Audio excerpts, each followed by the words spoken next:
Okay, good morning everyone, and welcome to our first event in the Teenovators series of events. One of the very important values we have is punctuality. We want to make sure we finish on time so all of you can get back to your busy schedules. At 10:30 we're going to begin with the pitches. We have 5 outstanding interns who are going to tell you all about their story. So why are we all here together today? As you all know, teenagers hold the key to a future which is much better in terms of sustainability, social justice, environmental impact and so on. Maybe many of our generation contributed in some way to messing up our planet and society perhaps. So we hope the next generation doesn't make the same mistakes that we do and that they can learn from the good things that have happened in our world and be creative in our world. So you guys hold a lot of our planet's future in your hands, so we hope we can help you in some way or the other. So, Teenovators. What does Teenovators mean? Teenovator. First question. Teenovator. If you also on the website, Teenovator is teenage innovator. So these are some Teenovators we have in the audience today who are going to share with us what they've done. So this event has been put together by ILM Monday founded by Mala Mary Martina and also Team Jonathan Shreya. This is the first big public event, right? First of many. So all the best. So this is a whole series. It's not a one-off event. Let's go on Sunday and then clap and then go back to our life as usual. This is a whole series of events. We welcome suggestions from you on what themes to have these events on, what kinds of formats we would like, etc. This is only the first, and it's all up to you to build this community. So this is not an event. This is a community we are building with all of you on board. I'm part of ILM and MXR.world is a hybrid media tech platform for showcasing innovations. My co-founders Vinod, Dora, and back there is Sai, and we have Manasvi also somewhere floating around. She'll be here later, I suppose. That's more of us. And we are here today in Starbucks, so a big round of applause for our partner sponsor Starbucks. And Mr. Vinod Mishra, to please come up and say a few words of welcome. Please do come to Starbucks very often and spend lots of money here and enjoy the good coffee. That's my message. He's got a much better message for you. Thank you so much for doing my job so effectively. Thanks a lot. So good morning everyone. Very warm welcome to Starbucks Vittal Malia store. My name is Vibhor. I work as Regional Director with Starbucks. This is one of the most beautiful stores which we have. I have 90 stores in South region spread across 8 cities. And now Starbucks is there in 41 cities across India. When we opened 10 years, few months ago, almost 11 years ago, we never thought that we would receive so much love from all the coffee lovers, and you all represent coffee lovers across India. So big thanks to all of you. We are here because of your patronage and support. And what is unique about this store? Firstly, it's a state-of-art, very beautiful store. The machine which you have, the coffee machine, it's a Black Eagle espresso machine. So other machines, other stores, we use again a state-of-art, fully automated machine because we want to serve you quickly and we want to serve a quality cup of coffee. But this state-of-art machine requires a lot of barista interventions. So all our partners are baristas, the coffee artists. So right from the grinding of coffee, tapping of coffee, dosing of coffee, pulling a rich espresso shot you could see in front of you. So that is unique. Secondly, we have amazing manual brewing method. So I'm sure many of you love black coffee. How many of you love black coffee here? Many of you, right? Yes, thank you. So all of you are regular customers. So we have a slow coffee bar here. Why we call it a slow coffee? It doesn't mean we'll serve you at slow speed, right? We really respect your time. Slow coffee would mean you can sit down there, cherish the coffee experience. You can try any Starbucks coffee in multiple brewing method. So we make a Chemex there, we make a siphon there, we make a pour over there, we make a French press there. You just go to Slow Coffee, ask for your favorite coffee and we do it from our side. So whenever you're free, today, tomorrow, please do come to these iconic stores and enjoy your coffee experience. Thank you so much for your time today. Thank you so much for giving me this opportunity to connect. Thank you.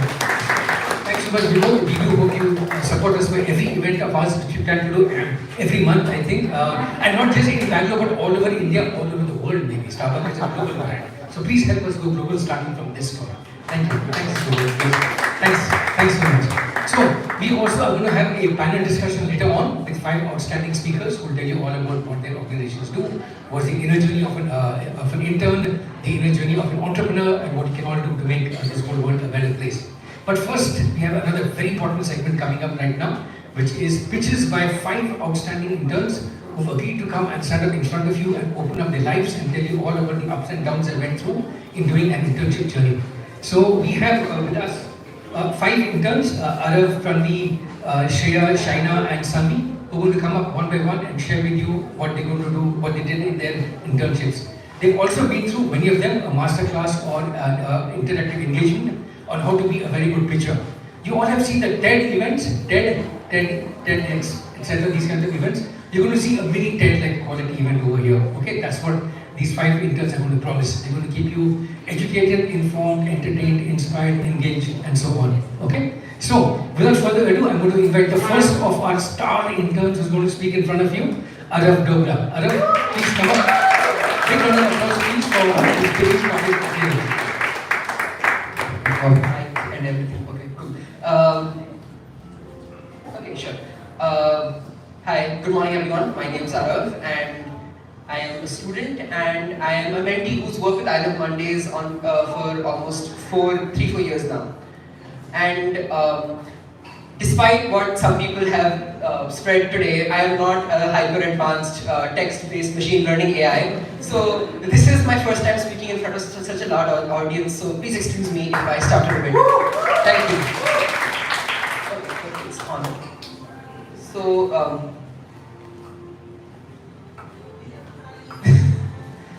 okay. So first, a little bit about myself. I am a student at Oak Ridge International School, Bengaluru. I am just getting done with my grade 12. I will be graduating in a month. I lived in Bangalore for 4 years originally. I'm from a Himachali family settled in Gurgaon. I always had a very creative streak, and that has pushed me to pursue a career as an aspiring designer and as the hobby of an artist.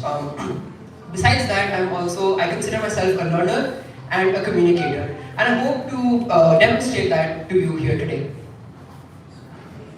Now I'd like to show you a little bit of my work and show you how I've developed my skills over the years as a student and as an intern to combine my interests and my skills to create something meaningful. This is one of my first serious pieces of digital art. It's a comic strip titled Doors, which was made as part of my mentorship program with ILM Mondays, where I had to make a comic strip based around an inspirational quote: "Embrace the choices which have brought you here." As you can see, it's a little rough around the edges, but it was a finished product and it was a demonstration of what I was capable of. After creating this piece, I began to examine how I could further develop my skills as an artist and a communicator, and likewise, I tried to improve my work. This is a logo for the My Wish For You talent contest, a talent contest and fundraiser organized by teenagers in mid-2020. The aim of which was to raise funds to donate hygiene kits and masks to children living in slums and poorer areas. I was tasked with making the logo of this event, and this is the final design which I came up with. After many iterations and working on feedback with my team members, I came up with a final meaningful product and again enhanced my skills even further.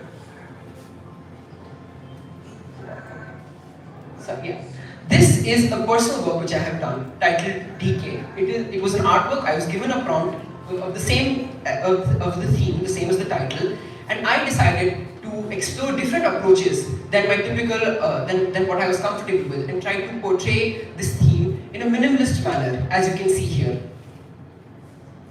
This is a few samples of a draft of a book that I created for my IB MYP5 personal project.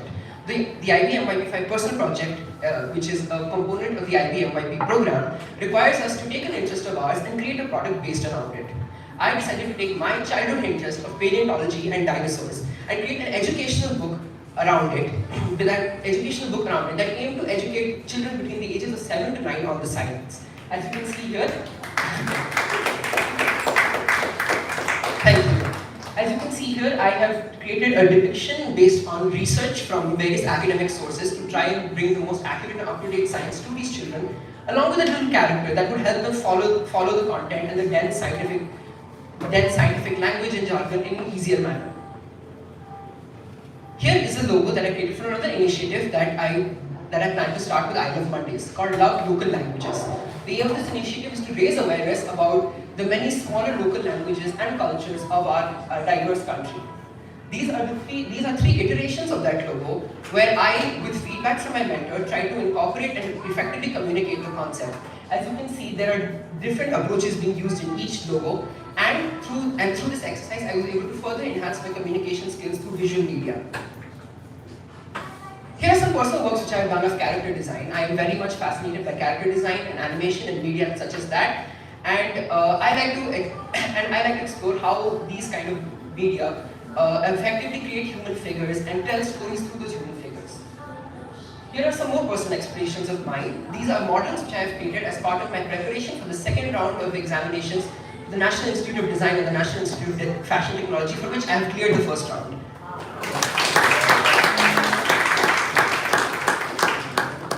And then here, I would like to show you how I have used my various skills for internship opportunities. In May 2021, I received an internship opportunity with TeenInterns, a platform that provides internship opportunities to teenagers based in Bangalore. I was asked to create emojis around this mascot, Inara, a dragon, who is supposed to represent teen interns and teenagers looking for opportunities. My task was to take this character and with this character create various expressions of emotion. And as you can see here, I used the skills that I had developed and honed that I have shown you in the previous slides to create an effective expression of these emotions. Not only did I have to actually render this, but I also had to understand it from the perspective of the users to see what they require. And this is the final product which you can see.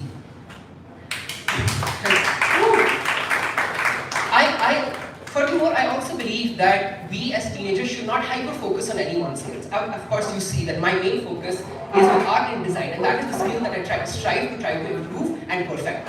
However, that is not my only skill. I believe that our growth should take a T-shape.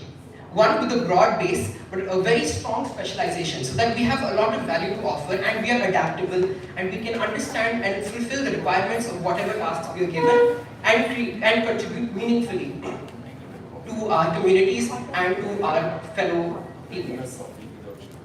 Here I'm going to show you how I use my communication skills and my skills as an orator to expand opportunities and undertake ventures besides graphic design, art, and visual communication. I was the host of Mentimeter 2022, a platform for mentees who have worked with ILM and Mondays to interact, communicate, and discuss about various different topics and to network and connect. Furthermore, besides designing the logo for the My Wish for You talent contest, I was also the host of the event, which ended up raising a total of rupees 3 lakh that we could put to a meaningful cause.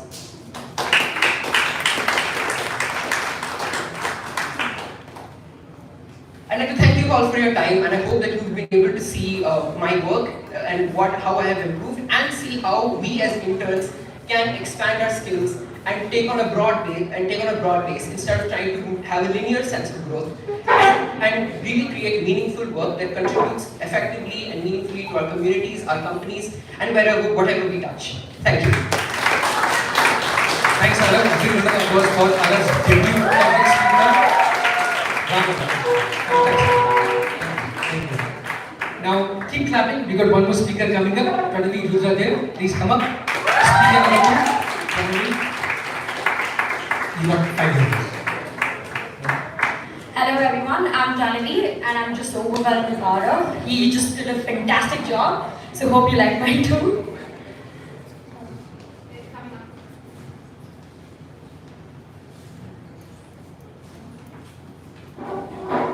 So I'm Janavi and I would like to talk about my journey with photography.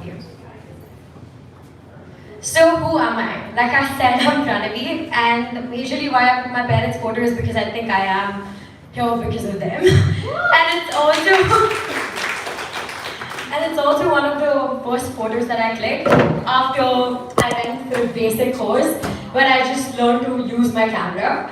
And that was actually 9 years ago. I was just in 4th grade and I just got a new camera and I was just exploring the settings. And I think from then it's just been a trial and error. Just finding out how to work with everything. And yeah, and I think it's just been a constant experimentation after that. So the skills that I acquired through the process. I think I would start with creativity and interpersonal intelligence as in I can understand what the other person, feels. I'm very empathetic and I can get into other person's shoe and display what is there in their head. And professionalism, time management, organized, and digital literacy. So this is something that I didn't obviously acquire overnight. It was, I think, about like 9 years of my journey. And I think primarily, it's because of Mala, because of CCYL, which gave me the push to actually figure out what exactly I like. And yeah, so my aspirations for the next couple of years is basically exploring my potential career options which align my interests and skill set. And why that is important is because I can reach my full potential only if my skill sets match my interests. So I think that's very important and I strive to do that. And learning the art of networking. So since I'm thinking of something in terms of consultancy, so I feel an art of networking is something very important for me. And I love working with people and I think that's what I plan to do. And effective leadership and obviously work experience through internships and research is very essential for me. And this picture was taken by me when I was in like 7th grade. This is the Louvre Museum. And my expectations out of an internship. So why this is important as an intern is you don't just grab any opportunity that's here. You should see what aligns with you and works best for you. So for me, it's networking, building a community with like-minded people. So that gives you an environment to be your best and to actually think in the same lines. And mentorship, I think Mala has been a mentor for me after CCYL. And I think it's majorly to gain an insight of an industry. So why I'm talking about an industry right now is because when I'm talking about photography, my main aspect is not just photography. I'm thinking on the lines of something in marketing, brand management, and etc. So me gaining insights about an industry is very essential for me. And exposure to corporate life. So we all have an idea of what a corporate life is, but we don't know how exactly it works. So our knowledge is just based on Netflix. So I think we should just burst the bubble and get a reality check on it. And I think professional development is extremely important. That can only be inculcated with experience and practice. And this is a few samples of my product photography. So this is a pendant, and that's like a coffee machine because I love coffee. So when I say product photography, usually people use fancy equipment and great lighting. But the first one that I did is just a cardboard paper in the background. It's a black chart paper. And it's a mirror that I already had, and I used the reflection of my computer with live videos, and I ended up taking a picture of this with a jewel that I already had. And this is thanks to lockdown. And the next one is just aluminium sheet in the background and with just great sunlight. So yeah. So my choice of organization. So like I said, product photography, architecture, editorial photography, and mainly marketing, digital marketing, advertising, and brand management, because it aligns with somewhat my interests and my skill set as of now, but I'm willing to explore. So this is an example of my food photography. So I actually did this for an event, which was a school event. But it turned out to be much more than that. So it's just a wooden table which is just present at my house, and my mom cooked the dosa. So yeah. Yeah, so my experiences. So I worked in an organization called as Internship, which is a Delhi-based NGO. So the position that I had was as a photographer, and I was also a social media marketing intern. This was about 7 months. And the description is that I was a photographer. I also interned as a social media marketing person, where I designed their cover page for their May edition, which is about the realities of rights of people with disability, and that's the cover page. So this is just outside the metro station, nothing more. Yeah, and the second one I think is ILM Mondays, the Expression Society. And this was, I was again a photographer. It was a paid gig, thanks to Mala. It was 3 to 4 hours. And I was a photographer at this very Starbucks. So I think this is a special Starbucks for me. And these are the few examples of the event. And yeah, so I think I should also credit my college for it, because I was in Mount Carmel for 2 years. I pursued science because I wanted to explore more. I don't know what I was thinking, but yeah. And so those 2 years, it kept me in touch with photography, because so Mount Carmel is like pretty huge and diverse. So it kept me connected with photography and helped me, gain more experience with live events and working with bad lighting, because nothing is bad than a bad lighting for a photographer. So working with that is very essential. And yeah, so I think recently I worked with Indian Combat Sports Academy, like you heard, Jitesh. Thank you so much for the opportunity. And I was a photographer, again a paid gig, thanks to Jitesh. And this was about just 4 hours. But I captured photos for their website, which is the Indian Combat Sports Academy.com. Please do check out. They do a fabulous job. And I ended up building their portfolio as an individual. So I had to click, them fighting with their, and then their regular movements. But it was such an exciting job for me to understand how a mixed martial art is. So, and I think I delivered that, yeah. So I'm actually done with my deck, and I would actually leave you guys with this image. I took this 1 year ago, but with just a small caption, which is simple but yet effective. So thank you so much for your time. We hope you will do more and more Starbucks around the world, thanks to my partner. Keep those claps coming. We got Shreya ready next. Shreya ready, you're up next. Intern number 3, I'm going to tell you about some of the experiences as well. You got exactly fine.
A very good morning, ladies and gentlemen, boys and girls.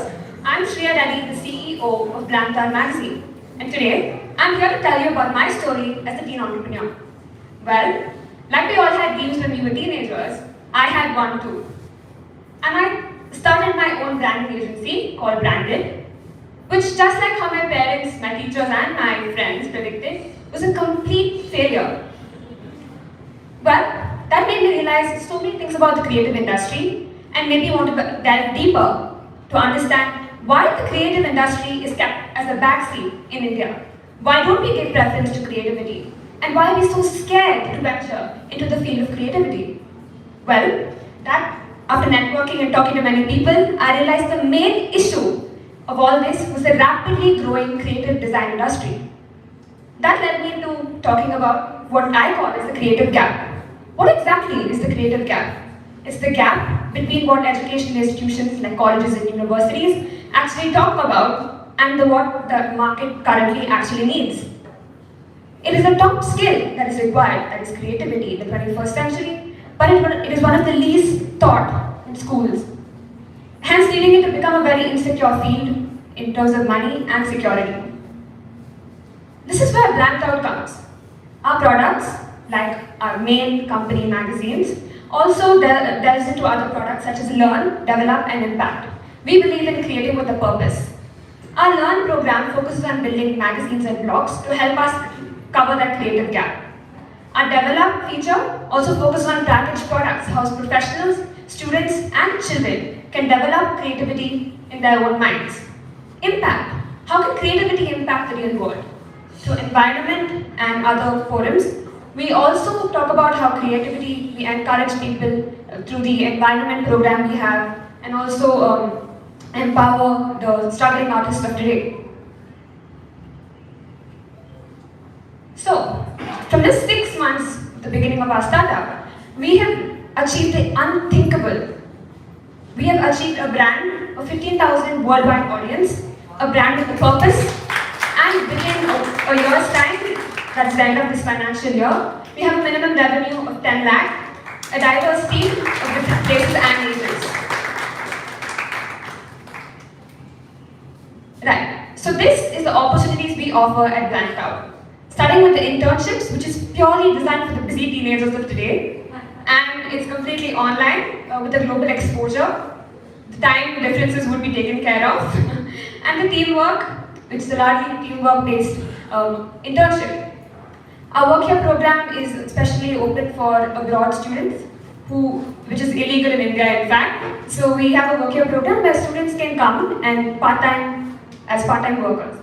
And Back to Work is something which was inspired by my mother, a psychology master's graduate, but she didn't really get to pursue her career because of some issues. So the Back to Work program focuses on women who like to get back to the workforce.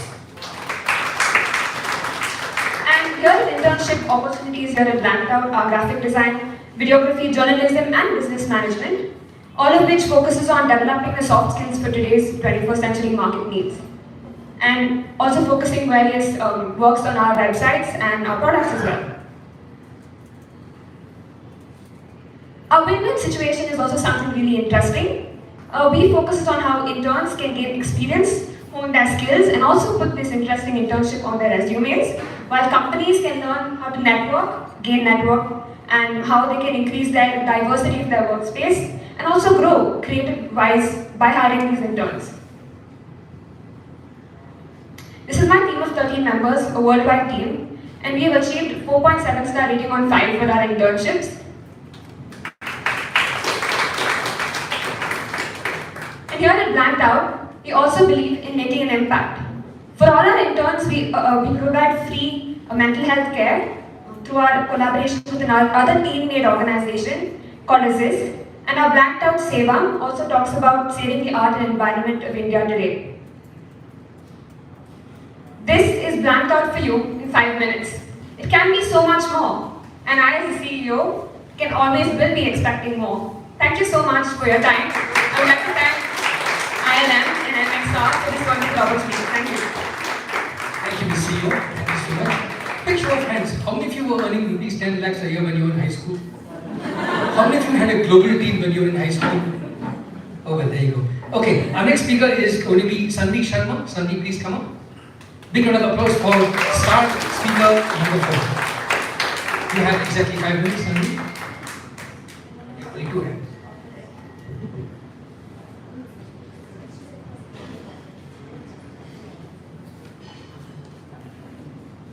Hey guys, I'm Sanvi, a 9th grader from Bangalore Neem Academy.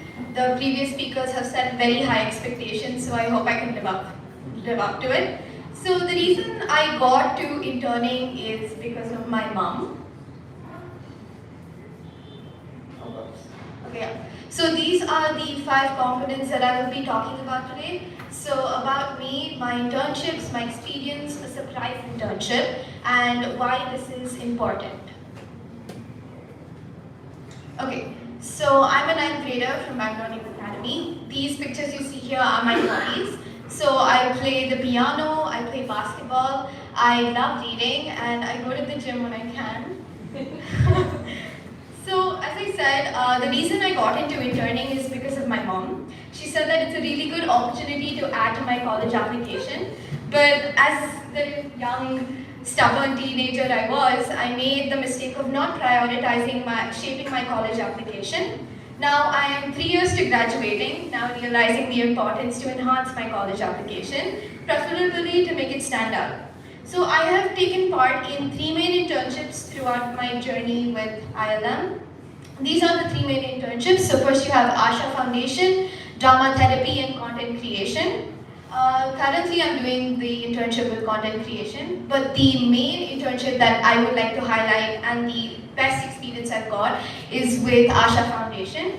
So this foundation primarily requires, So I had the privilege of teaching a child English. This is Samartha, a 7-year-old in Bangalore. So these are the 4 main skills I have acquired. You can just read along while I Okay, so I scrolled absurdly through the website again and again to see what I wanted to try out.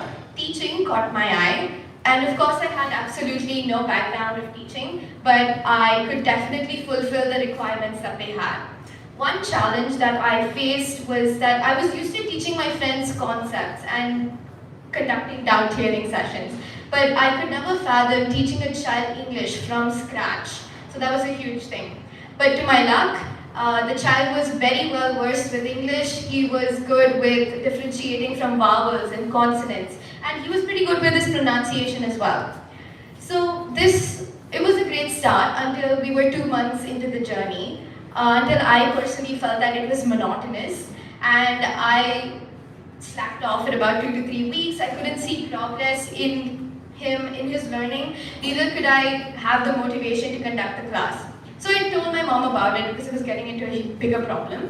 And once we had an intense conversation, I remembered what I felt when I first saw this opportunity before me. The excitement of teaching a child English, the excitement of taking effort to take class every day to a child and help him reach the sky's limit. So this instilled a lot of motivation in me, and I made an effort to take class every day except Saturday and Sunday. But yeah, here he is. He passed the 5th level. Seeing him happy made me feel like a gust of achievement and immense gratitude that I taught a 7-year-old child English, and if I had a chance, I would completely relive the whole feeling and experience. Okay, so this is the surprise internship. Shane Watson is our celebrity guest this year in ILM, and with great privilege, I'm the lead intern for this internship. So these are the main 9 opportunities that you will be provided with. So as you can see, it's not mainly for sports enthusiasts, it's also for people who go big on these 9 opportunities, and these are the main 6 core values that you will be shaping. So this tells us that internships don't always provide you and don't only provide you an experience of work ethics, they also help shape your core values. Yeah. Okay. So again, this is not only about college applications, and the talk I'm going to give you now is going to explain why. So as soon as I sent in my resume for the 3 organizations I was going to intern at, I attended interviews, and I honestly felt like a working woman at the age of 13. As I attended these interviews, I got my results. I only got accepted to one organization, which was Asha Foundation, and I was very glad after the end of it. So so the one thing that was ironic is that our parents got the same experience when they were adults, but when the feeling when they got their first paycheck, we are being given this opportunity now, and I really think that we should take our utmost advantage of it. So I feel that we are privileged to have this opportunity right before our eyes, because to be honest, in 12th grade, we'll be writing our SOPs, which is our statement of purpose. So in this essay, it requires us to find a fine line and a golden thread between the opportunities that we took up and how they helped cater to build our final career choice. And yeah, that's it. Thank you. Thanks, Sari. That was brilliant. Thanks for inspiring us with how you got such an early head start in making a difference to society. Last but not least, we now have Shaina Vinod. Big round of applause, please, for speaker number 1. Hi everyone, I'm Shaina Vinod. We'll wait for that to come. Until then, so I am a coder, dancer, blogger. I write a lot of blogs. I have a blog page of my own. And most of all, I love talking. So basically, this audience is just helping me get more into my comfort zone. So that's a little bit about me. And of course, a team like many of you guys. Alright, how it all started. So, in the beginning, when COVID hit Earth, I should say, more dramatically, I took the best of my time to get a lot of sleep. But by the end of the first month, I realized maybe I could do something productive. So I sat with my laptop and of course chocolate, what's better than chocolate, to turn problems into opportunities. And after all, COVID didn't seem like a bad guy at all. So the very first project was called Spoiler Alert. So during COVID, with all the extreme amount of time I had, I worked on reading a lot of books. So I read and read and read. And I loved to research while I read. And this usually got me into a lot of spoilers. So I would come across spoilers and I did not like reading that. And sometimes they were fake spoilers. So the Spoiler Alert was a Chrome extension that worked on highlighting or blocking out the spoilers automatically. So as you Google it and you click Spoiler Alert switch on, it will block out your spoiler. And this was also a very multi-use application where parents could automate it to change it to blocking out maybe content they don't want their children to look at. So, just excuse my drawings, the temple. Okay, this is e-cookbook, done for majorly, wait, I figured out this. Right, done for the ladies, for my mom, most importantly. So during COVID, she wanted to share all her recipes on this WhatsApp group that they had for the entire community. And it was more of just a spamming group at this point. And so what I did was get an e-cookbook for them to have a common recipe app sharing platform. And most importantly, track each other down and make sure they share their food the next time they make it. This was one of my major professional projects where I started my own company. It's called CineZen. So with a partner, we ideated and came up with a company called CineZen for senior citizens. So this app was, the prototype is running on the right side, and this app was majorly for building networking between senior citizens who were also facing loneliness and were facing issues, especially during COVID time. And this project was made using React Native applications, so full from scratch. I had to do it all over myself, and let me tell you, it was sleepless nights. And I must say, this project was inspired and started by a post-IIT masterclass, which I took over a 2-week masterclass, which I took unfortunately just before my board exams, thanks to my parents who told me it was possible. Okay, another important project of mine was the Scrum. This one is more of a manual or a robotics project, I should say, also for an innovation competition. And this innovation was all about automatic detection of dry and wet waste. So it had sensors, again a prototype, and what it would do is automatically open the box and segregate the trash for you. Once again, contactless, helping COVID, everything inspired by the use of COVID.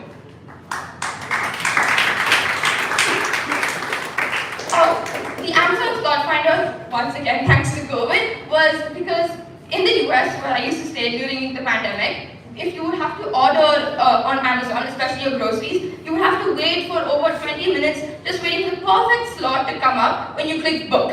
And if you miss that, 20 extra minutes. And this app was automatic. So it would automate the entire process for you. So my mom could sit on the laptop and walk away, and then right when the booking slot is open, the app would automatically click on the spot, save your seat, and spam my parents until they realize that the seat is booked and they have to click pay.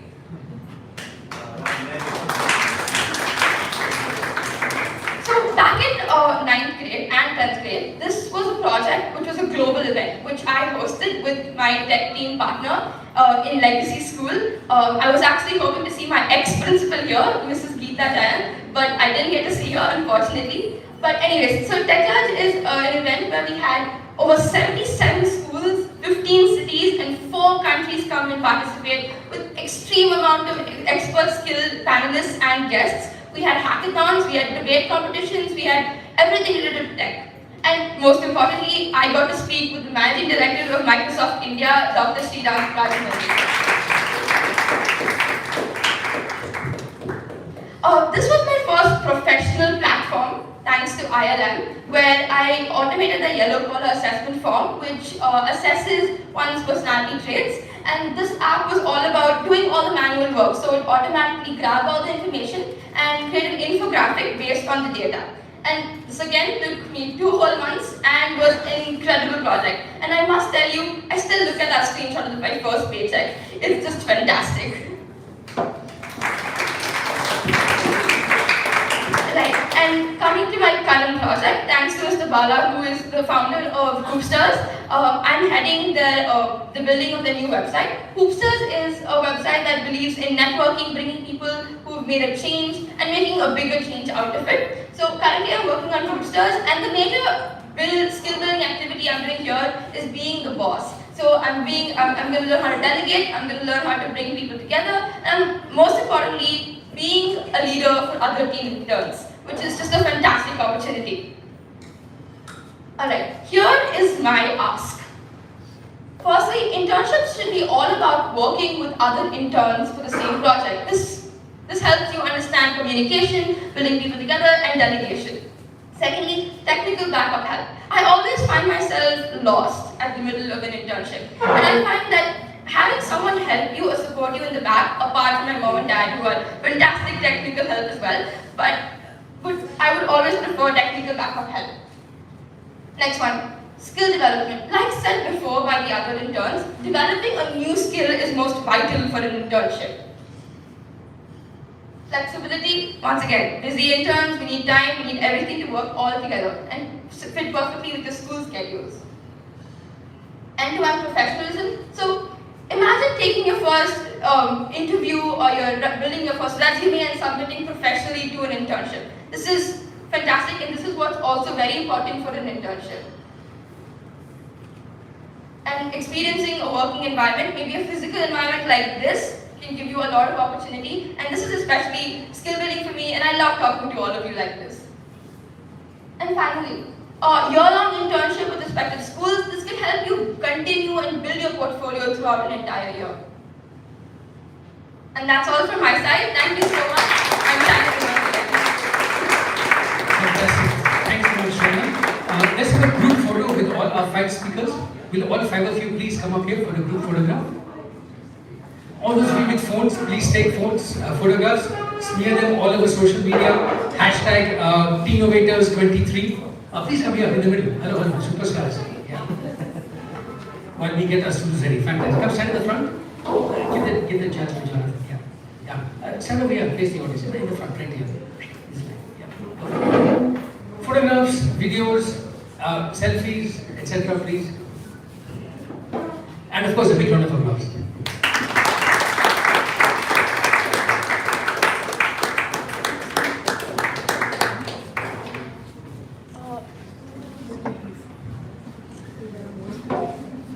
Fantastic. This will be the first of many Oscar, Emmy, Grammy award moments for ILM stars over here.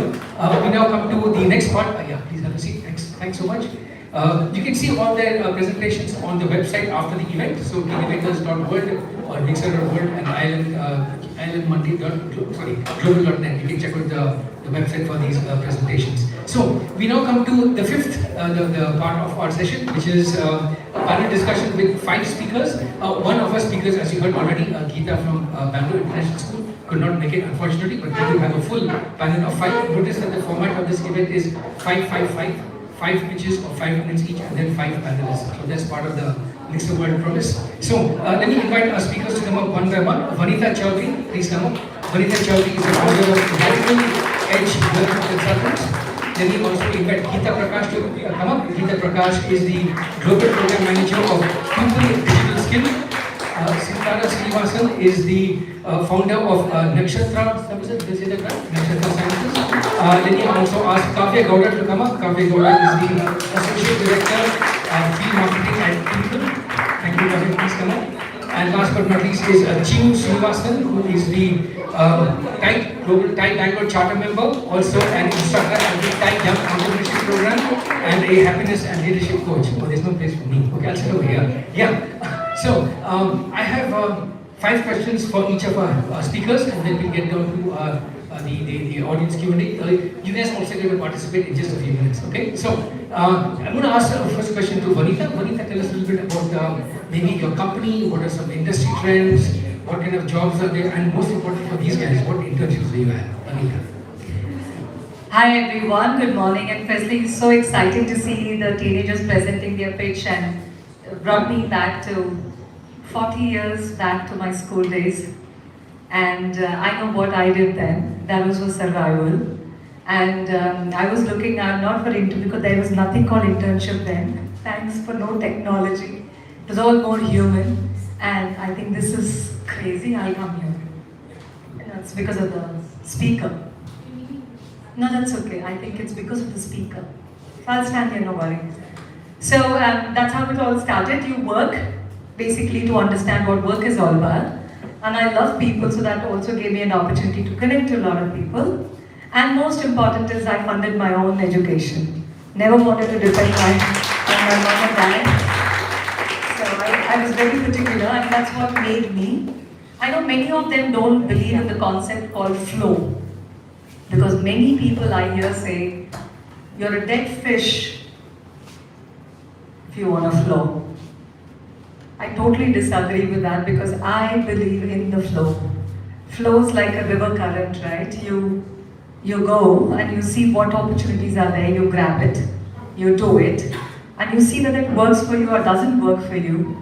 And then whatever you failed is your experience and wisdom, and what has worked for you, good for you, and you move on. So my company is called Radical Edge Learning Consultants. As the word says, I'm extremely radical in my thoughts, in my actions, and in my beliefs. And I've always stood out for that. And being an environmental science student, I did honors in genetic orchids and moved on to become a banker, worked in a MNC bank, traveled across the globe. And then I realized that whilst orchids are very beautiful, I think I still ended up loving working with people. So my company is actually into making you move from good to great. And that means any kind of skill that you need that will help you become better or great is what I do. So I purposefully focus on emotional intelligence, and that's my area, that's what I do. I actually work with all the top companies across the globe that you can think of. And I work with senior leaders, CXOs and C-suites, just making them emotionally intelligent, which is so far away from technology. So I get back to make you understand what is emotion is all about. I work with a lot of interns, especially college students. I've never worked with high school students till now, but after the impressive pitches you guys have given, I've now seriously made my notes saying that I should explore with high school students too, which I haven't done. So in my company, I do offer, because I've done 3 companies. My 3rd company is going to kick off in another month. The other 2 existing companies, I have to work with interns. Because one, I need fresh mind. I need someone who can challenge my status quo. And most important, I want to see perspectives from their way. So if you look at corporates with whom I work, so I work with all the big 4 consulting firms like IBMs and KPMGs and Deloittes of the world. I also come from my own industry, which is banking, and hence there are tons of internship available. Maybe after this call, if you are interested in banking, consulting, you can connect with me. But otherwise, I'm pretty excited for that question. Thanks. Thanks, Vanita. Let's ask Gita to say a little bit about Google Toggle. I'm not sure I'm seeing the name right, but yeah, go on. So yeah, hi everybody, and congrats to the 5 Teenovators. So as Vanita said, it also reminds me of my childhood. I started baking from 9th standard. So, sorry, today I can bake almost anything. You know, you want aloo bun, you want khara bun, you want palya bun, you want puffs, whatever it is. So it's been whatever 9th standard. So I think almost 40 odd years that I've been baking. but I didn't convert it into a business. And now I realize I made a big mistake not doing it, you know. But I've got a lot of advice and requests for cake orders, which I do without charging anything. And it's been, I wouldn't call it as a family business, but within the family and within very close friend circles. But I think now I'm motivated, maybe I should start something, you know, at least in my own apartment block, maybe I should start doing something. So that is an inspiration from the Teenovators, you know, to a woman who may retire in the next 5 years. That apart, so I work for a Singapore-based company. We are more into standards and certifications of projects and internships. So as a company, we don't offer any internships, but we do work with companies who offer these internships. And we facilitate the process of standardizing it. Like for example, today you saw, I think, Shania? China, yeah. So she was into the tech part of it, and we saw a lot of interns into the art part of it. So when they say they're interns and they have intern and they carry a certificate with them, who validates the certificate? Is the validation necessary in the first place? Today, maybe it's not required, maybe 3-4 years. If everybody is churning out interns and internships, who is standardizing the entire process, we don't have. You don't know who is coming with a valid certificate and who isn't, you know. So we have, you know, an endorsement from a UK-based organization. We have a complete framework. It's an end-to-end framework. So, you know, anybody who is here who would like to standardize their projects and formulations, and it's technology agnostic. It is not dependent, it's a framework. So if it's art, if it's baking, if it's technology, banking, as you said, or the finance sector, Sitara knows about it. So I've worked with Sitara and I'm very happy to see her here, you know, after having done that project with her group. But we did a wonderful job. So we haven't found so much of an enthusiasm in India. Perhaps they don't know that it is good to have a certification. You know, we feel that. But I work with mostly international clients that they are very happy with the certification process. So I think that's about what we do. And also looking at the way internships are and what is our thought process about an internship, and do really people get the experience that they choose to get from an internship? That's very important. Here we are seeing a very, very small crowd, but I work with very, very large crowds where we cannot offer as many internships. You know, so the problem is the number. How many are enthusiastic to get this internship? How is the outreach? How are we even trying to provide what they want? Also setting expectations from the interns. That's very important because we've seen interns apply. Like I work as a consultant with a lot of organizations and they're very, very niche. So I think you've heard of 3D printing? Yes, you've heard of it. So I work with a lot of manufacturing organizations, but it's very niche. I think RF, right? So I had a suggestion that maybe some of your designs you can actually 3D print. You want something, you can just reach out to me because I work with 3D printing companies. So it's a very niche domain, but the interns don't know what is the expectation. So the expectation from the intern, from the organization, I think that also has to be set right. Thanks, Sita. Let's hear from Sitara. Sitara, tell us about Nakshatra and what you do. Sure. First of all, hi guys. Teenagehood is a lot closer to me. It's very recent that I was in your place figuring out what life is all about. But I did have my own experimentations with entrepreneurship when I was 18 years old. So I had my own small consultancy firm and stuff like that. But I started my company at the age of 21. It's called Nakshatra Sciences.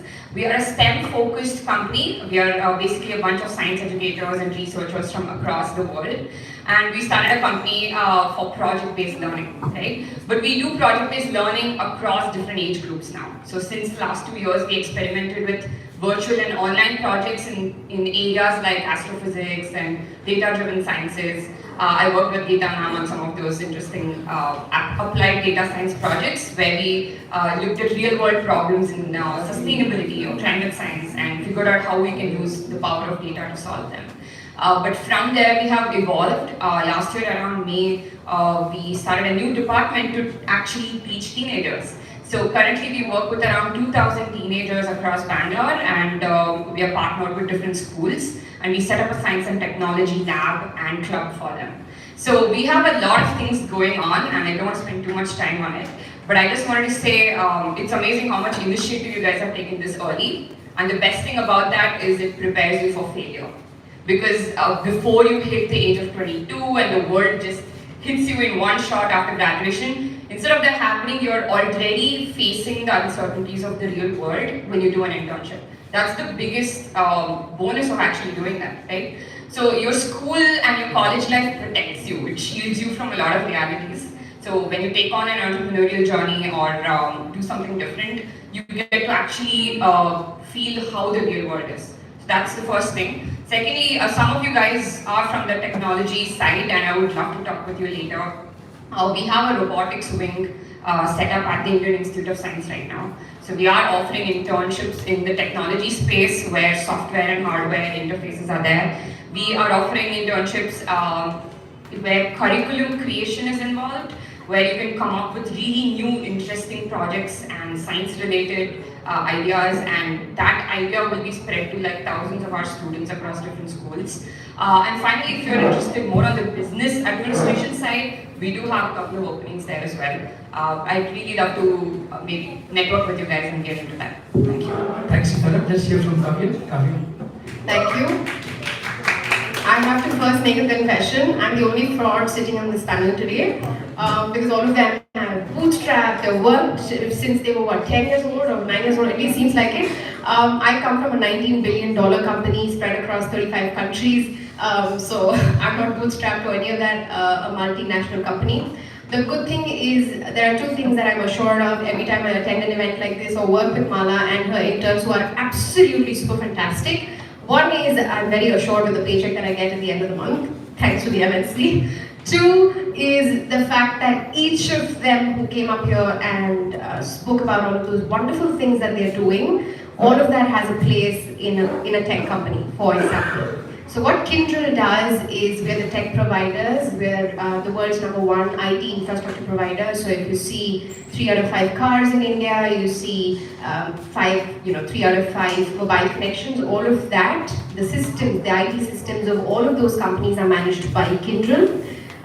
So the good thing about being in an MNC is that it gives you a big, large-scale platform to evaluate your things. Like, for example, in the beginning when Mala and me graduated together, not in the same college, but we graduated the same year, and she chose to go the entrepreneur way and I chose to do media and advertising, and then eventually landed doing marketing in an MNC. But the thing is, the mindset of being yellow collar, the fact that you can carry that mindset with you irrespective of what company you go to, what industry you work in, that is the most important thing.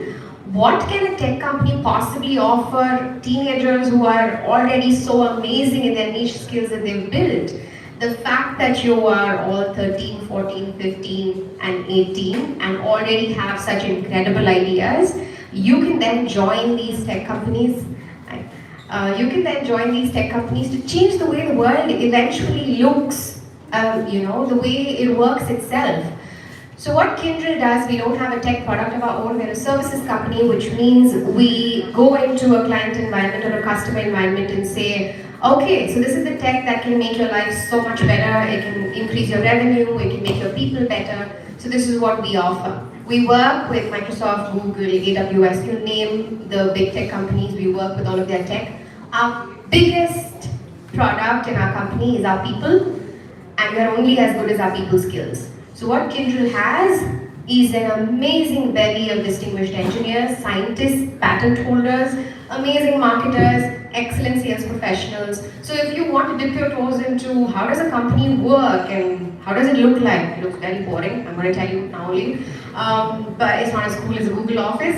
But it will give you an exposure into what goes into working. It will expose you to how to be disciplined about your work. How do you take work life seriously? Of course, use your creativity, but maybe it builds rigor and discipline. What Kindle is offering is master classes in 5 big areas: marketing, tech, smart manufacturing, whatever you pick to do. I will find a person who is excellent at it, and you can possibly have a one-on-one with them and discuss and how to take it forward.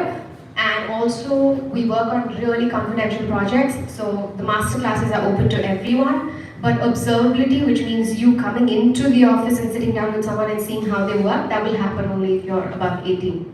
But it's so cool to be able to sit here and actually watch all of this future tech unfolding before us. So thank you very much. Thanks, Kavya. Before I go to Chinu, I just want to welcome a special guest. One of our future events is going to be on environment and sustainability, and we have a police commissioner who's in charge of safety in Kamal Park. A big round of applause, please, for this. Gold medal recently from the Karnataka Police Academy on the occasion of Police Day. So thank you, sir, so much for joining us today. And we're all law-abiding citizens here. Don't worry. So, now let's turn to our final speaker on the panel, which is Chinu Srinivasan. Chinu is, among other things, an instructor at TIE Young Entrepreneurs. So for several years, he's been teaching high school students on how to become an entrepreneur. So Chinu, my question to you is, what is the inner journey of an entrepreneur? How has the TYE program helped entrepreneurs get into this space after being students and so on? Chinu. Thank you very much. I think the most important thing is the statement that comes to mind is the impetuousness of youth. Right? It's extremely important. Now, when we are young, we don't ask how. We ask why. Why should it be this way? Why can it not be better? Why do we have to put up with this? I think that's something that I'd like all of you to retain. Never ever lose it. Be a rebel always, right? Much to the disconcert and unhappiness of your parents, continue being that way. So I think the journey of an entrepreneur, a young person, I think anything is possible is a thought process that children and youngsters have till life beats the enterprise out of them. Practicality takes over. So I think, Madan, I'll keep it short.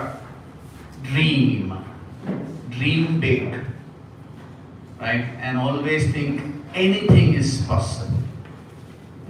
I'm choosing my words carefully. I'm not saying nothing is impossible. I'm saying anything is possible.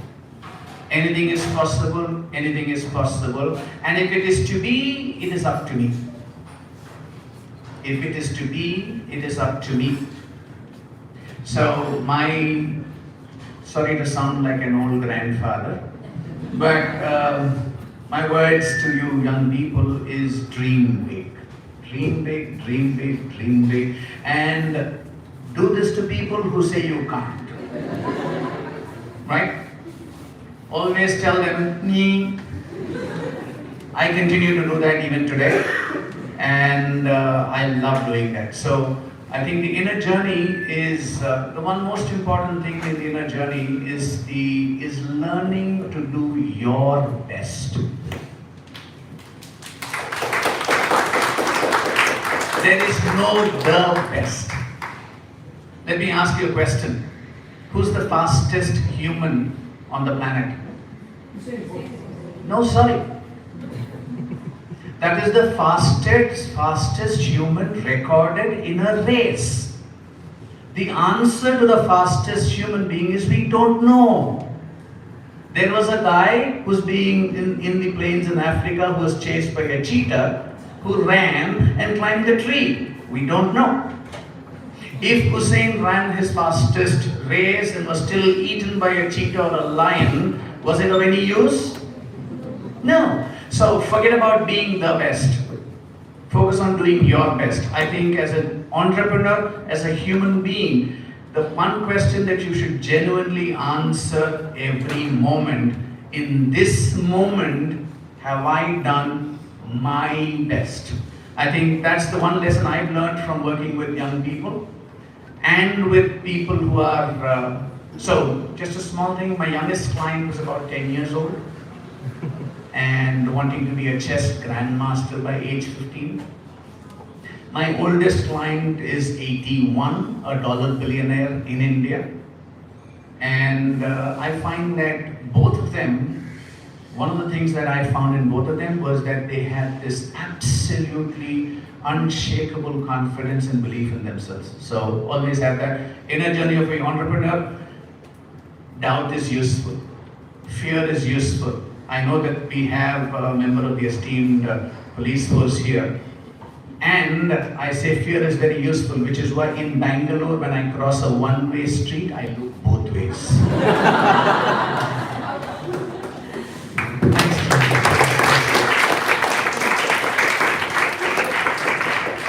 Okay, we've heard from all of you what your organizations offer in terms of internships. I'd like each of you to address the question from the students' point of view. How should students and aspiring interns prepare themselves to be a good intern? I think I would say three things. One is the attitude. Honestly, I don't even care in terms of what you're studying, what you bring on. You have an attitude of an open mind. You're willing to take challenges and you're able to go explore. That's what I really want. And because once you're an entrepreneur, like Chino said, it's just not about what ChatGPT says and Google says. It's way beyond that, and that's what your brain says, and most important, what your heart says, because you know it, it's there. So I genuinely love working with interns who challenge me and not look up to me. I want someone who can challenge me and ask questions. That's the first thing. Second thing is honesty. All of us make mistakes, and I see sometimes working with young people, time is a big constraint. So they promise, many times I don't see them deliver, and a lot of excuses. So time and again, I need to get back in coaching them, saying, because honestly, credibility is what you kick in, is what you stay, the impressions that you make, wherever you are, either in corporate or in entrepreneurship and in personal life too. If you're dating, you better be on time. So it's as simple as that. So second one I really look at is honesty, and the third one, most important, is listening. Listen.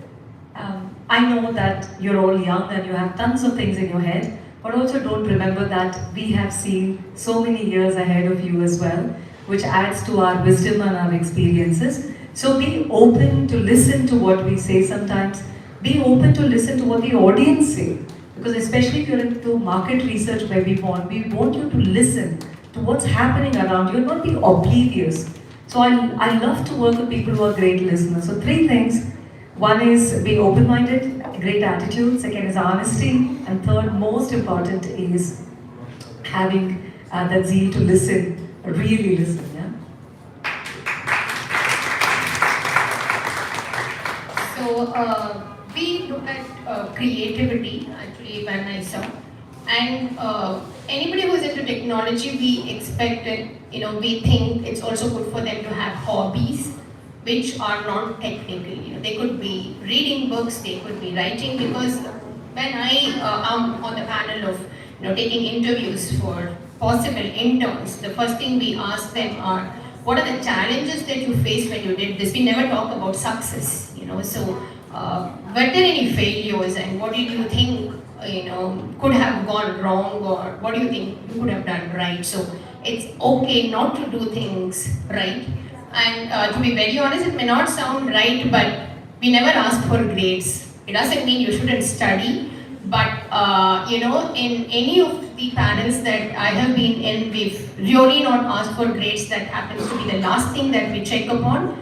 We are looking into diverse interests, actually, so that brings out the creativity in a person. So even if it's technology, we are looking at creativity. If you're into art, we think you can definitely be a better creative person, and anybody who is into even sociology or reading books. So I think being diverse, and to add to what Vanita was also saying, commit to what you can do. Do not commit to something which you cannot do, or which you think the others happen to be doing and you just want to live up to somebody else's standards. So just be yourself, and what you commit you need to deliver, because the option is given to you to commit something within the deadlines. You can't commit, don't commit. So do what you think can do, and don't do what you think the others are doing. So these are things which we expect, and of course dedication and commitment. And good learners, we don't expect anything in the interview. We don't even ask how many classes on Java you've done or how many classes on political science you've done. We don't ask those questions. We don't even look at the certificates, in fact. We just speak to people and we go with what dedication they give to us. So 3 really quick things. Firstly, the most, I guess, predominant attitude that people have when they join a job is to get away doing the least possible amount of work. So you need to have that opposite of that attitude. You need to walk into your internship, your position, your next project with an attitude of trying to do your best. And honestly, if you just have that one philosophy where you're not trying to just minimize the amount of work and get away with it, but you're like actually passionate about the problem in front of you, all the other stuff is secondary. You just have to be passionate about that one problem in front of you. Secondly, don't be afraid to get your hands dirty. A lot of people love, at least in India, we are very theoretical. Like we love learning ideas and we're like, yeah, I know about that, but we don't really build. And unless you build and break and build and break and repeat that process, honestly, your skills are not improving. So at the end of the day, if you want to become a scientist, a developer, whatever it is, you've got to build stuff in the process, and that's the only way to learn. Thirdly, just have an undying curiosity. Like, as long as you're a perpetual learner, I think you will fit into any job position really well, because you're constantly hungry for knowledge. And it's not just like, you're not just Googling stuff. If there are people around you who are knowledgeable, you're making an initiative and an extra effort to go and learn from them. So yeah, never let your curiosity die. That's it. That's great advice. I completely agree with that. There are 2 things that I would suggest for students. One is talk to your parents about what they do. Talk to your parents' friends about what they do. In the beginning, you might not understand what they do. You might even belittle them for it. Doesn't matter. As much as possible, talk to the grown-ups who are in jobs any job that matter. Ask them what they do. What is it that motivates them? What are the small technicalities? We had 4 interns from XLRI, the MBA Institute, at our organization for a 3-month internship. There was only 1 intern from that I saw having lunch with random people every day. Every day I'd walk into the cafeteria and there she was, having lunch with someone different. Did she know them? Not really. But by the end of month 1, everybody knew her. Coincidentally, her name was Kavya as well, but everybody knew who Kavya was. And at the end of 3 months, guess who every department wanted? Kavya. She rejected everyone, by the way. She went on to pick something better. But the advantage was that everybody knew her skills. She was invited to stakeholder visits, like we had global execs come visit us, and we would go out to network in the evening, and there she was, even in those networking sessions, because someone said, hey, we're going out today, you want a free dinner? Come with us. So it doesn't matter where you are, but if you have grown-ups around you, in your workspace, talk to them. The second, in continuance with what she said, was follow through. It's great to have ideas. I have Gen Z come into the room, into the boardroom. You have access to these really big execs and you give them fabulous ideas. All of the teen innovators who presented today, moonshot ideas, right? But how do you follow through? If you tell someone I'll get back to you, make sure you drop an email, send them a message, follow through, call them up the next day. I know the anxiety of picking up the phone and doing that. Get over it. It will really help you in the long run. 2 things. Talk, follow through. Thank you. You mentioned a few things already. You talked about being a rebel, dream, etc. Anything else to add to what you said, what intern should be like? I think personal excellence, that's something that should drive you. Excellence for excellence sake. You are aiming to be excellent just because that's a journey. And it's a journey that never ends. Anybody who says that I've reached excellence has to start from scratch. Because it's a journey. The moment somebody believes that they are their own ideal is the time that they have to start again from scratch. So excellence is one. 2 is integrity. Without integrity, anything and everything that you do is a waste of time. So excellence and integrity go hand in hand. And thirdly, if you need to be able to do anything, take care of your health, physical health. Right now you're young and almost anything is possible. But then if you don't, suddenly you realize that health is not supporting you. So 3 things I will leave you with: integrity, excellence for excellence sake, and physical health. If the 3 of these things you can take care of, I think anything is really possible. Yeah. Thanks, Chief. Will you please pass the mic to ACP Rajendra DS? I'd like to invite ACP sir to say a few words to our audience. A big round of applause, please, once again for ACP. I'd like to stand. Good morning, everyone.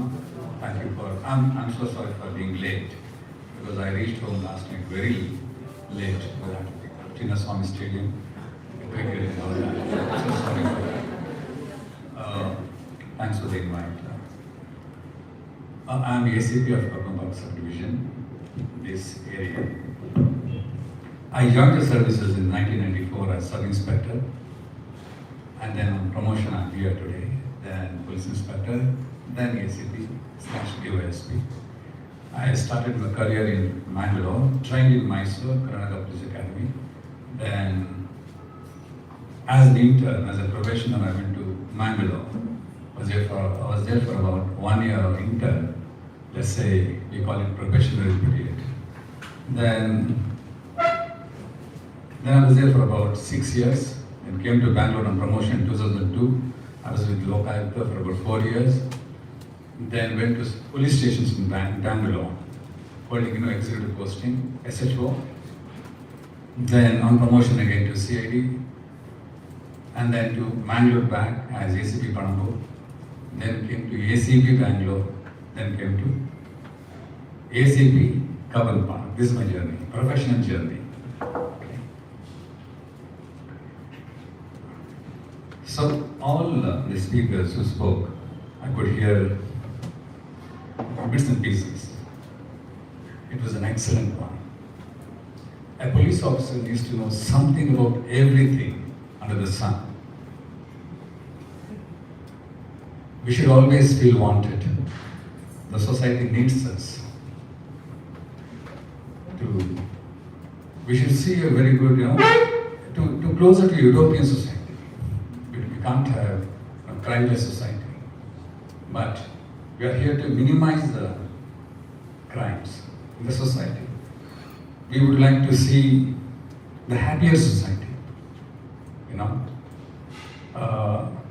contented society. We would like to see, but we can't see it. I would like to address youngsters here to join the police services. This is one of the best professional choices you can make. As a SHO is very important in the police functionaries. You witness so many things in the society. You get to see the cross-section of the society. The sorrow, the happiness, the depression, the poverty, privileged, unprivileged, the class difference, many things. You name it, we have it. You name it, I have come across. Okay. So it is one of the best professions you can get into. I was Inspector Batanpura Police Station of Mysore long ago. A few ladies entered my chamber. One of them was the wife of a full colonel. She said, "Yours is the toughest job in the world. Your profession is the toughest one. Being a wife of a full colonel in the army." She said this. That is really true. See, we can't kill people. We have, of course, pistols. We can't kill. That's there to protect people, to protect ourselves. Okay? So we face lots of challenges. I mean, the degree of challenges is so, enormous here. It's only to be in the department to experience it. I can't tell you everything. I get students from St. Joseph's Law College, they come there. As soon as they enter, they look at the lockup. It's very curious, they find it so curious.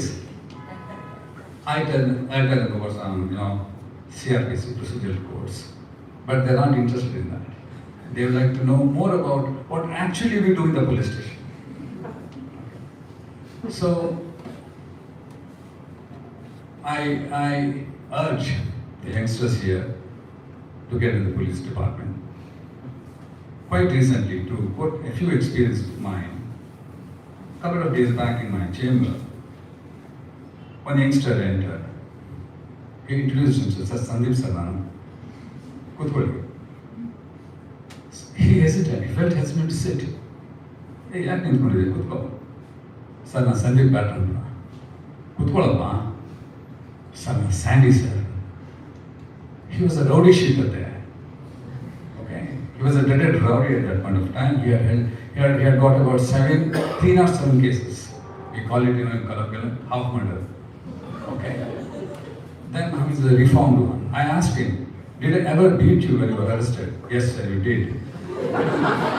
Did I ever treat you something? Admonish you? He said, sir, you tumba heltidri sir you. And my age alli gottaagtirilla. But ಆಮೇಲೆ ಗೊತ್ತಾಯ್ತು. One day, I had asked him, in fact, see, you're going to jail now. You'll come back. As soon as you come out of jail, meet me. I told him, sir, ನಾನು ಅವತ್ತಿನ ಜೈಲಿಗೆ ಹೊರಗಡೆ ಬಂದೆ. Half an hour on phone ಬಂತು.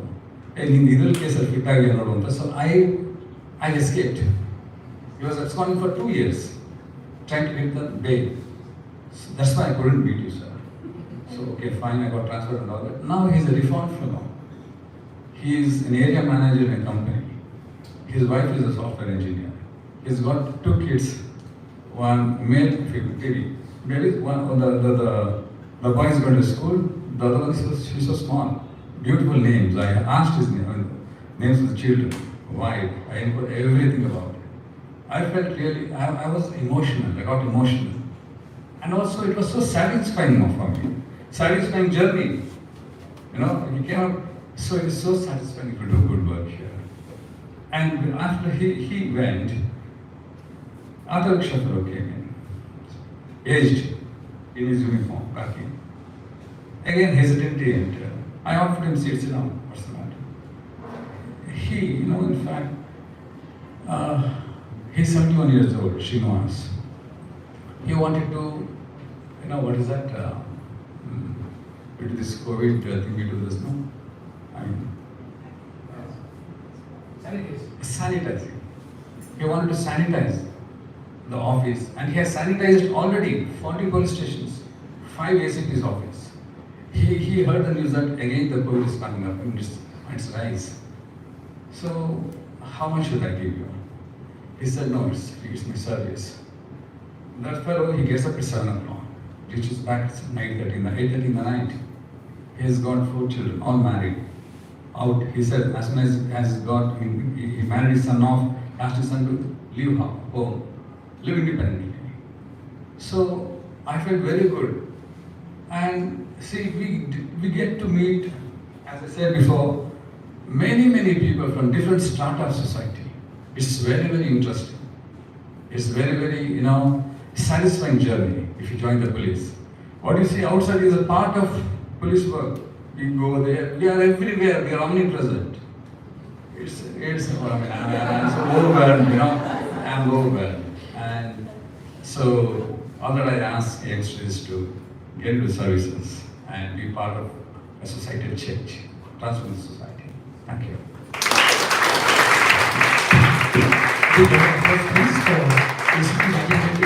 Thank you so much.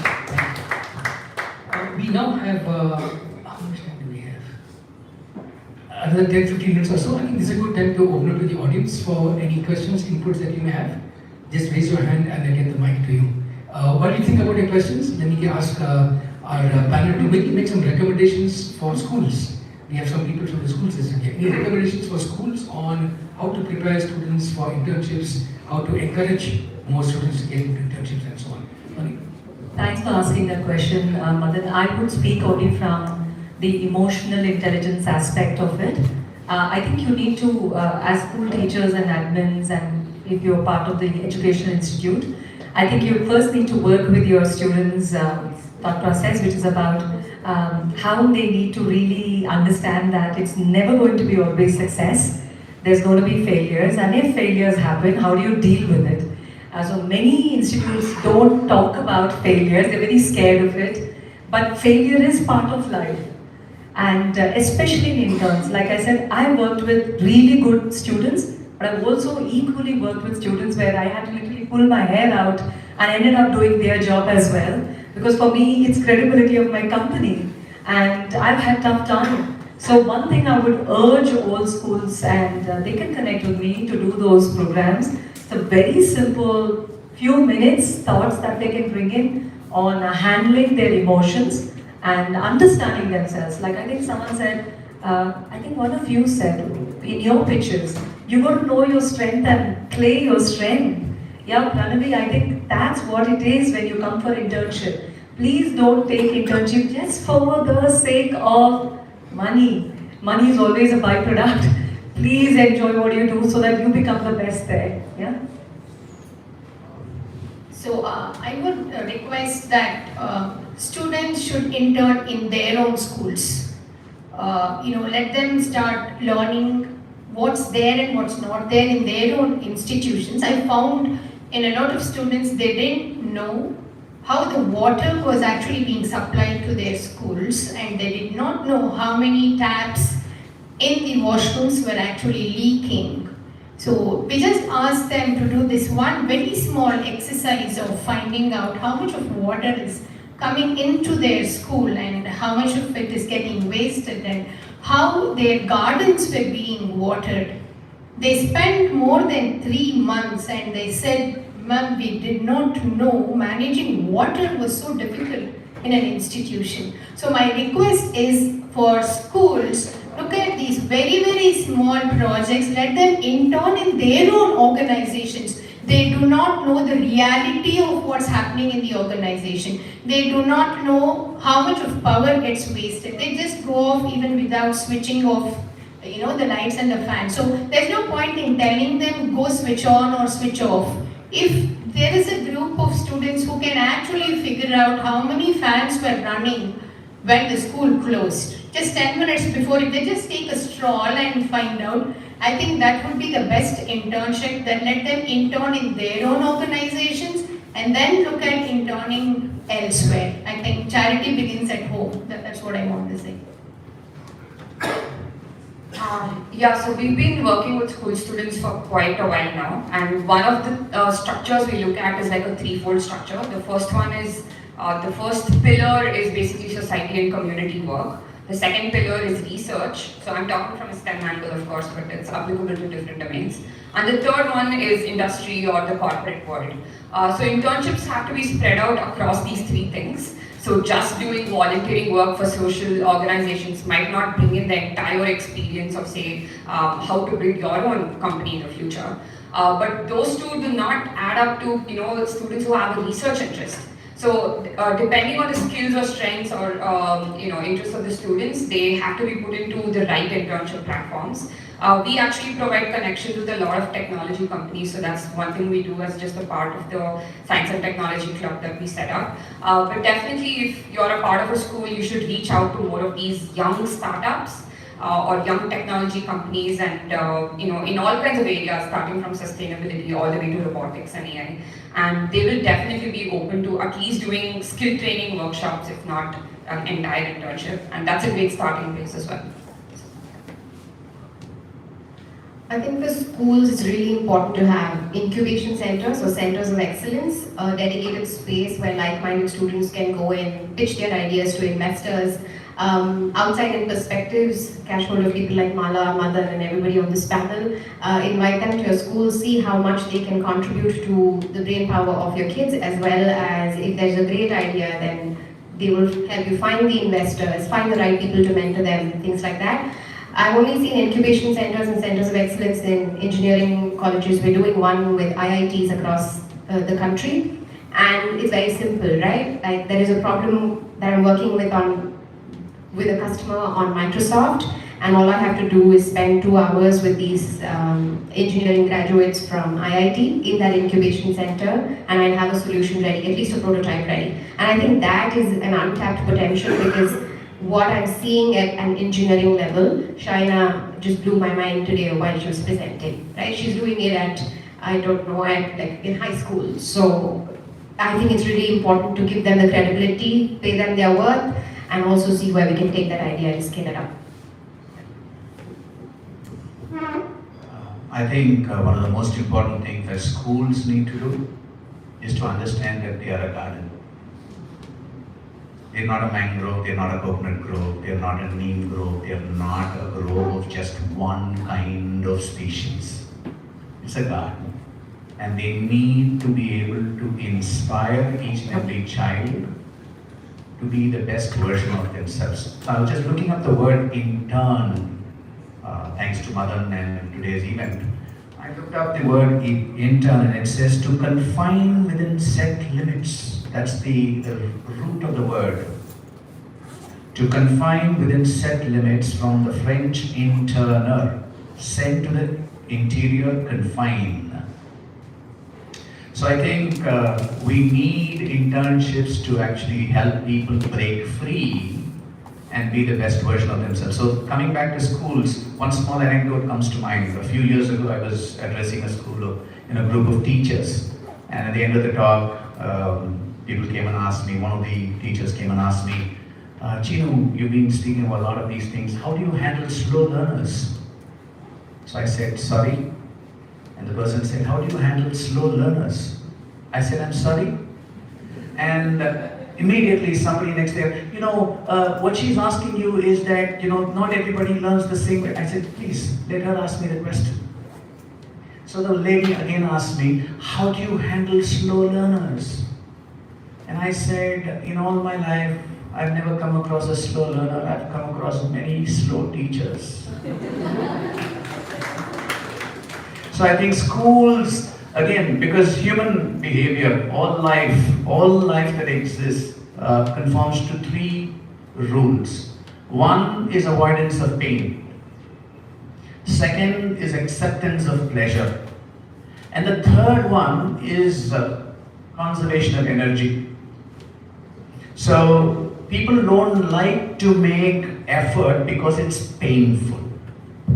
So teachers in schools, they want to make all these lovely trees of various species become one. I think that they need to change. They need to understand that each and every tree, every species is individual, and their job is that of a gardener to make sure that each and every tree becomes the best version of itself. So I think for internships, I echo everything that's been said here, right? And teachers need to be taught how to be inspirers rather than just teachers.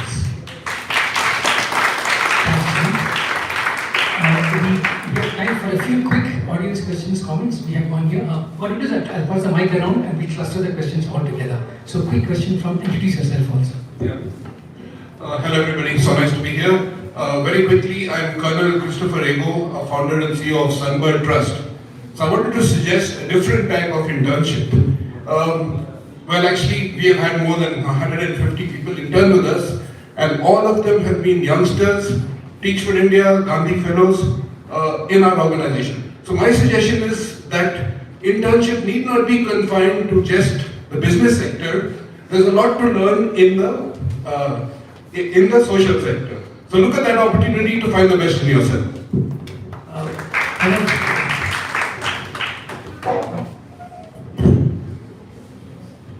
Hi. So my question pertains to, as I was made fun of in the morning with AI and all these like machine learning models which have become very prevalent. We're seeing that like these artificial intelligences which could only put together a bunch of pixels and like incoherent, streams of words are now able to put out like things which are understandable, and it's growing at a very exponential rate. So what do you think then, of course, it's going to change the landscape of work for both interns and for like working professionals drastically. What do you think are skills that, we should focus on now that so much of our work has become, outsourced to machines and our machines are able to do it? What do you think will keep like, like human workers and human interns? What gives us value? What do you believe?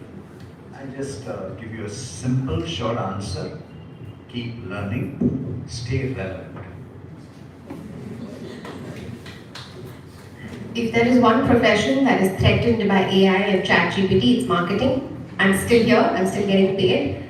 I actually addressed my team when ChatGPT came out, because everyone, we have a long list of content writers and everyone, and they were like, what do we do? The thing is, human ingenuity, it can never be replaced. What AI can do is draw parallels and connections between things that already exist. But what the human mind can do is conceive of ideas that are inconceivable. That's why we have authors and writers from 100 BC to now. The style and the type and what we write about and our experiences might have changed, but never writing, never the art of actually putting your thought on paper.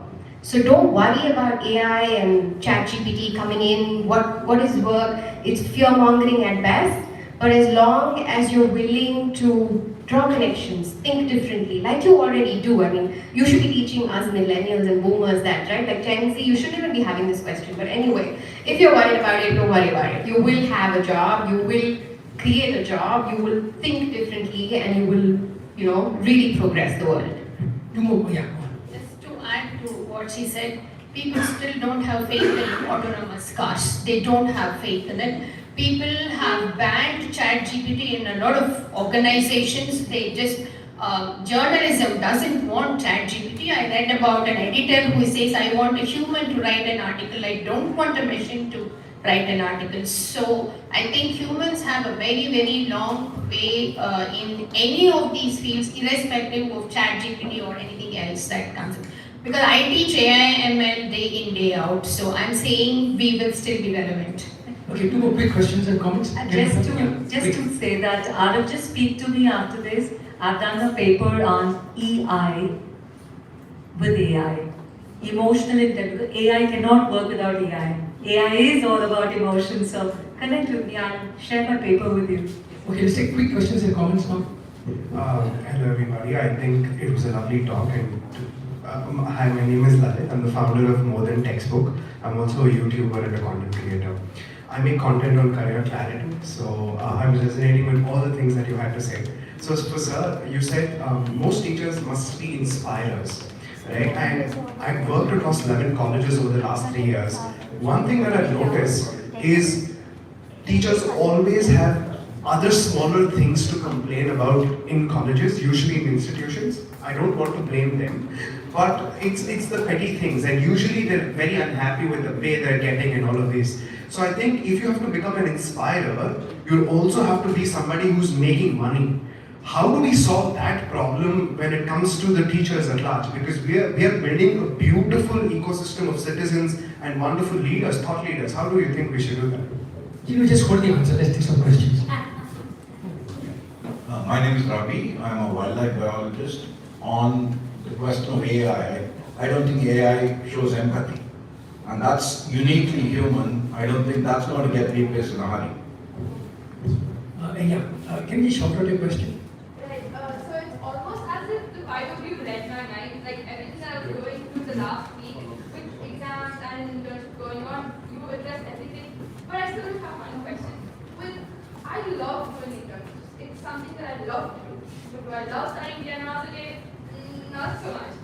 But at the same time, if I take time to do an internship, I feel guilty about not doing maybe the same 1 hour study. How do I get across this big obstacle that's right now stuck in my head? I just can't seem to find a solution. Okay, one last question. And one last question. You can answer whatever you want. Yeah. So my question is to the ACT. There are so many youngsters who are willing to go to the army or the police department. So is there any interns we can do in the police department or in the army kind of thing? Very nice. Okay, okay, begin with the answers now. Sure. Okay, pass me the mic. No, it's though they have to get into the services after, writing the exam, passing the exam. You can be an intern. Not before. You have to go through all those physical, the hardship, regimentalism in the police training college. Then you will get to this internship. Before the also we can do it like when we are No, studying. you just work out. As your workout. Study, see, you must study a lot. You must study a lot to get into services. Competitive exams, and to clear that. It's a different definition of internship.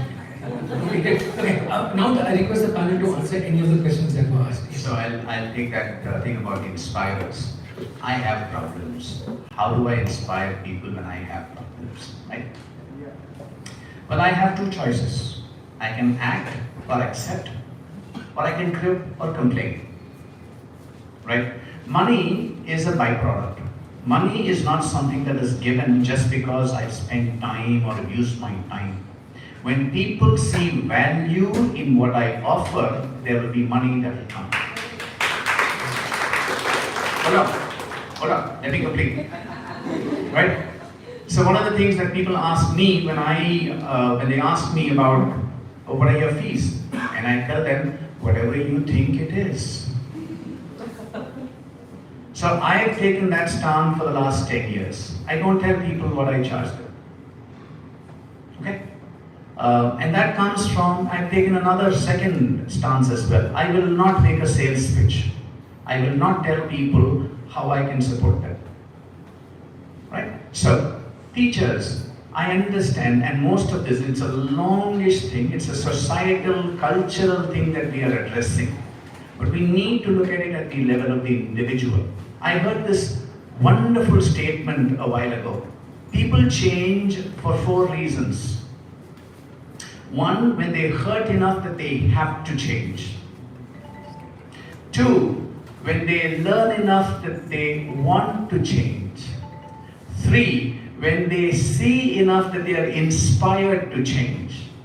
And 4, when they receive enough that they are able to change. And so, I don't want to give you a simplistic answer.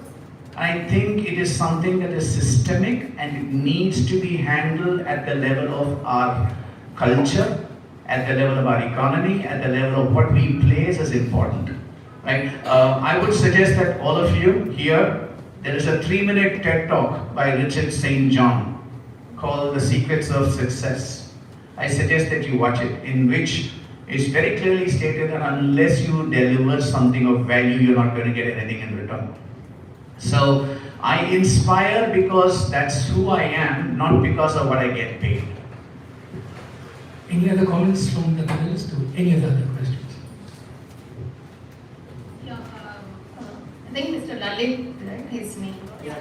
Yeah, indeed, teaching is not one of the lucrative jobs. I've been in this profession from 1991. I've been a teacher, trainer, and indeed it isn't, but it's been the most satisfying job.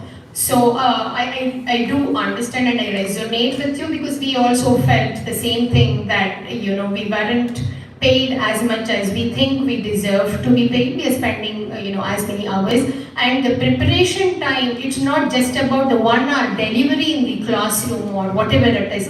The preparation that goes behind it. You may be teaching the same subject a million times, but the audience is very different. The kind of questions that they ask. So I think the only option now here is that to feel satisfied about it, because the student community that you can reach out to after 5 years, it is global and it is worldwide. No other profession can get you that experience, and trust me, I'm telling this from 32 years of teaching experience. They are there when you want them to be there, whatever it is. Maybe we haven't made enough money, but today I call somebody, I tell I need a session to be delivered. I think Pankaj knows about it. I have students, Pankaj needs an expert. I say, Pankaj, don't bother, I'll get you one of my students. And that's how resourceful teachers have been. I think that is the only way that I can tell teaching has been the most satisfying job, not very lucrative, honestly. Even I was a teacher. I was teaching before I got into policing. I was taught for about 4 years in my hometown. Teaching is equally satisfying. See, all these professions of teaching, the policing, you bring about change. When you transform somebody, you feel so good, so satisfied. That's the beauty of the teaching. Thanks so much, everyone.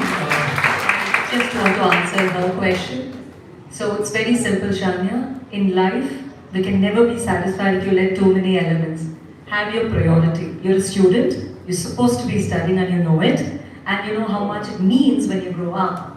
Whether you're going to be in corporate and move into entrepreneurship, I think what is really essential is that good degree, whatever you want to have, but have it.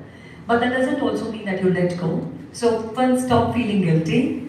Use that energy into prioritizing. Have a clear cut. If that time management is one big headache, and now that you're a woman as well, as you grow up, you have a family, you have everything a woman has to handle. Trust me, I'm running 3 companies, I have a young son, I have elderly in-laws in the hospital right now as I speak. But coming here also means prioritizing a lot of things. Never feel guilty. So have clarity. What is it that you want to do today and you know why you're doing it? Just stick to it. Because that really sucks your energy, you get into guilt.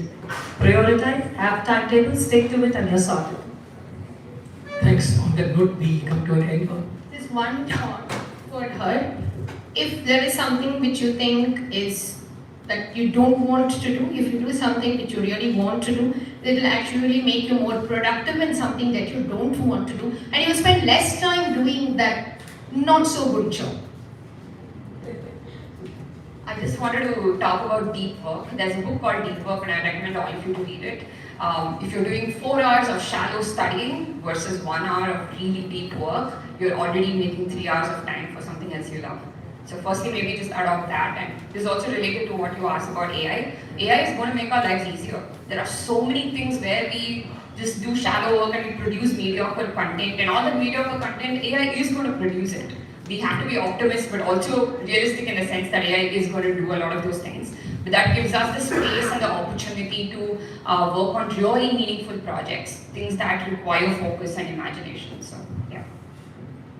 Yeah, on that note, we need to wrap up. But first, I want to have a few group photos taken. The first group photo will be our 5 panelists and our DCP. Please come up for a group photo.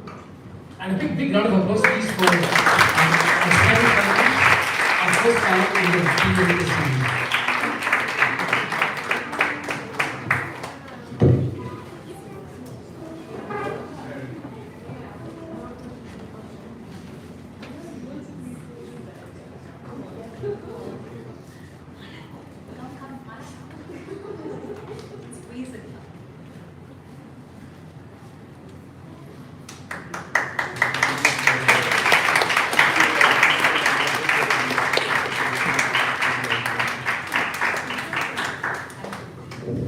I'd like to thank Shri. Please come and say a few words, please. Shri, the store manager of Starbucks. Thank you, everyone. It's great to see that our store is receiving lots of messages here. Thank you, ACB sir, for taking your time and coming and giving your speech. Thanks, Mala, for organizing such a nice event. Please let me know if you want to organize any events in future. Please contact me. My number is there. Thank you. And the last photo, I'd like to invite the team from ILM, I Love Monday. I Love Monday team, please come up here. And we did that already. Yeah, okay, fine. I Love Monday team, please come up. I Love Monday. All of the I Love Monday teachers, we know who you are. Yeah, please come up. We'll take it for photos.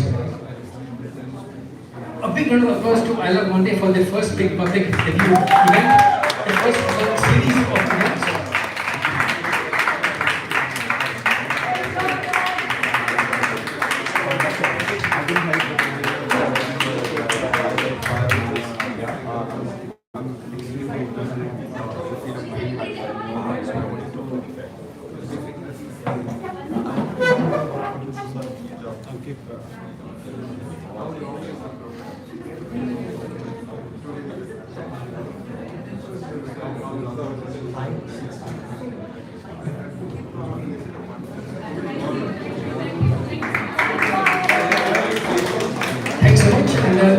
invite the mixer team to come up. Sai, will you please come up? Sai, Vinay, and yourself.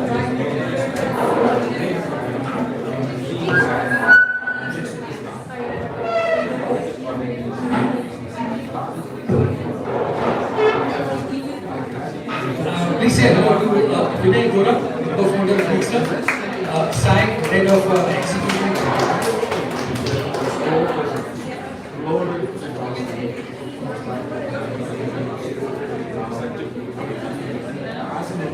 And the biggest round of applause goes to all of you. Please give yourselves a standing ovation. Thank you, sir. This is only the first of a series of events by Teenovators. We'll be back next month with an event on you tell us what to do. Thank you all very much. Have a lovely day.